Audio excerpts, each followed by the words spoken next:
Hello, this is Corey Angelot, and I want to sort of deliver a unique message here, which is to say natural law is basically just reason. Now, I know this might be controversial for some people who've studied the subject in depth, but if you really look at some of the origins of natural law, as I detailed in the complete history of natural law, you'll see the common thread of reason, which Mark Passio tends to leave out of his presentation.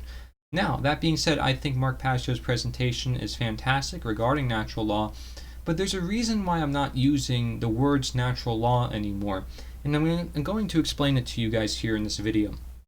So, as you can see here, I actually have the documentary Mark Passio and the Science of Natural Law. I think it's a good documentary, and I'm always going to defend the whole notion of natural law. But I'm going to refer to it as reason. And the reason is because there's always a reason. It's in our language, and we cannot escape it. It's the same thing with morality. People can try to deny objective morality, and they deny the term, but the notion, the action, is what we should be looking at. The terms are semantics.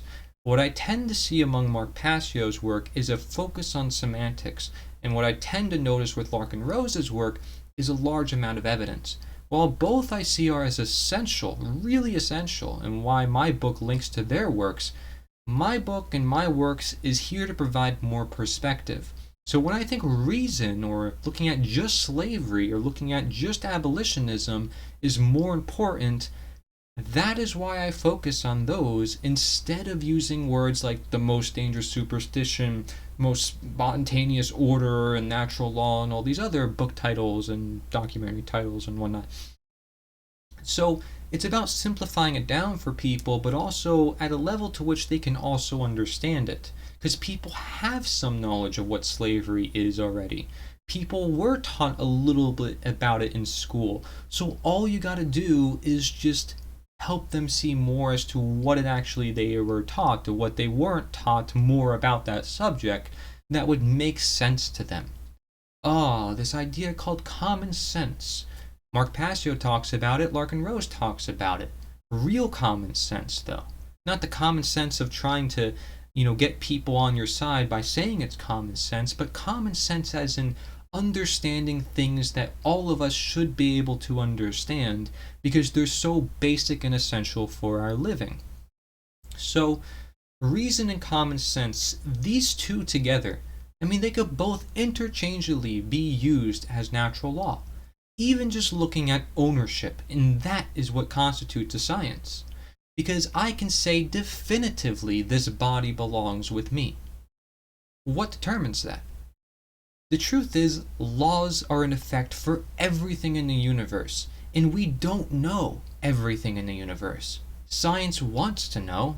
Good, science is supposed to figure it out and ask questions, but not say that they have everything already figured it out. Because laws are still being discovered. There's so many laws that we don't know, natural laws of all kinds. But when we say the word natural law, we're specifically referring to morality. So I like to get specific. You either call it morality, ownership, reason, common sense, one of the above, because they're easier to understand.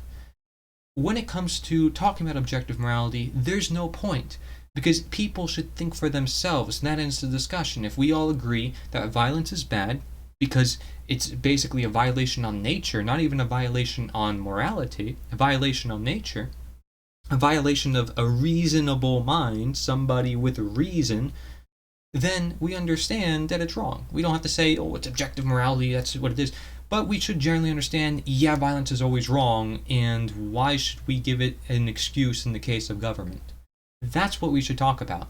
Larkin Rose does a very good job at that, and he too says, I don't want to get into the objective morality thing because it causes too many confusions within such terminology. So he strays away from that terminology, but he still recognizes that, there are fabrics within the universe that point us in a direction of intent.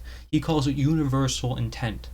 That is really important, because if we want to get to the root cause of everything springs from a purpose. Go back to Thomas Aquinas' work, where he goes into natural law. You can't forget about him. right? We want to maybe discount him and say, well, this teacher does it better. No, they all stink and do it pretty darn well. And I actually admire all of their works. I don't care Catholic or not, religious or not.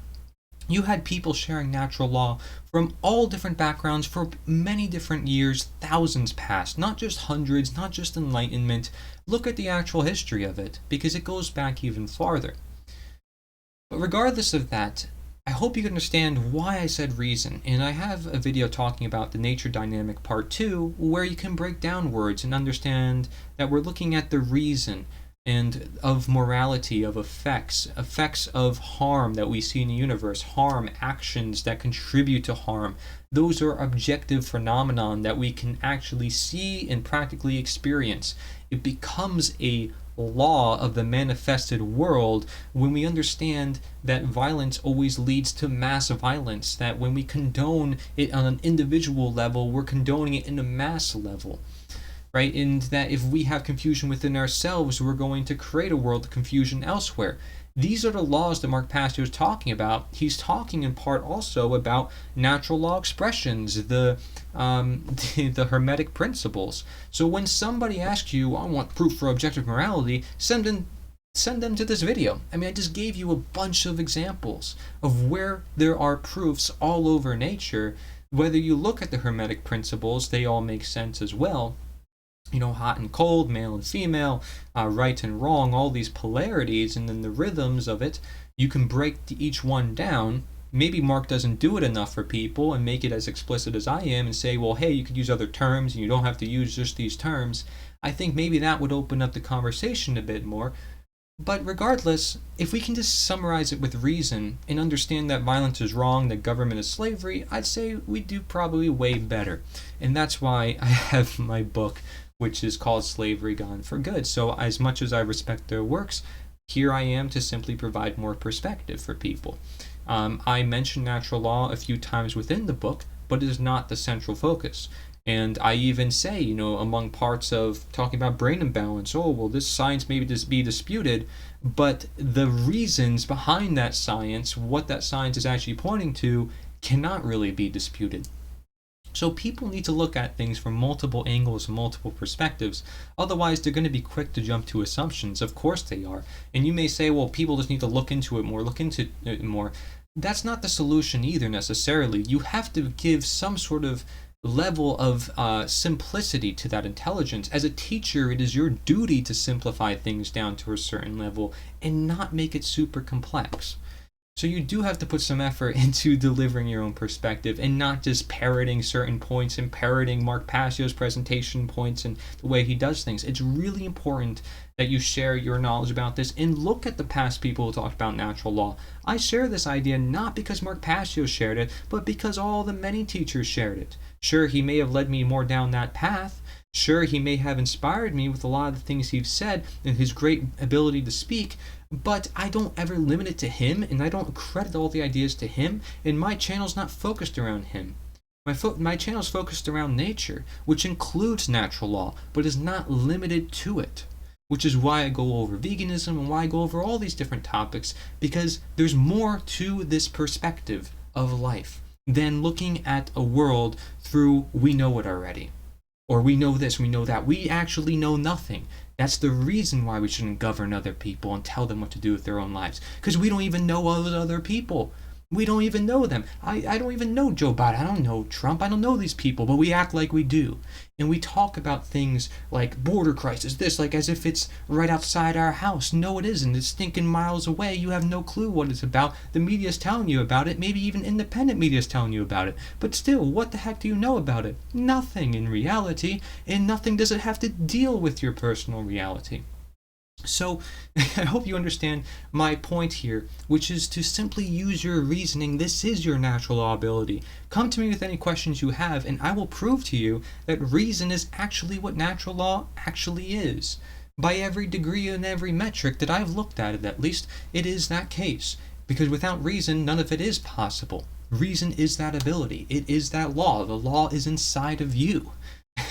That's what's dictating your actions, is your reasoning capabilities. That's why Mark Passio says, what is in your mind then becomes your actions. Everything is created in the mind. It's essentially saying reason is at the core to all matters. So I live my life according to reason. I let reason be my guide.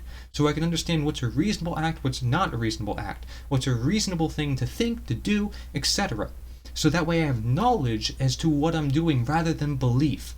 Again, separating objective versus subjective. Objective just means I want to base my actions on knowledge rather than belief. Could we just say it like that? It would make things so much easier. Could we just say, I want to get my morals from nature rather than man? You know, that's what clears up moral objectivity versus moral relativism. It clears it up so stinking much. But why don't we do that? Well, I can tell you one reason. We're not using nature as the answer enough. I'm not saying you have to use my terminology either. But if we said nature's the answer, that already tells us the answer to morality, doesn't it? Morals come from nature. They don't come from man. So is it objective? Well, nature is innate. It's the universe. It's all around us. It's always here.